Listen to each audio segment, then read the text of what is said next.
Seaweed. My grandmother grew up in the slums of Prohibition-era Chicago. Her family lived in a small house near the harbor, and one of her earliest memories was of a particularly hot summer when, seeking respite from the heat, she and her sister discovered a seldom used section of boardwalk near an abandoned warehouse. Every night for several weeks, the two girls would make their way down to the docks and sit together on the edge of the pier as the sun went down.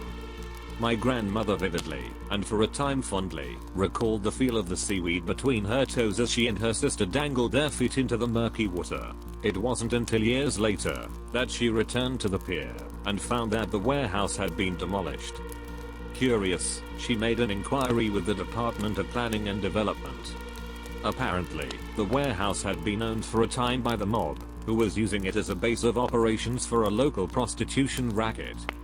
It had only been uncovered when an associate began disposing of rival hookers by fitting them with concrete shoes and dumping them into the harbor.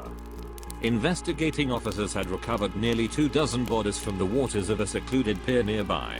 How had the bodies been discovered? A passing fisherman spotted some of the victims' hair floating near the surface of the water, like seaweed.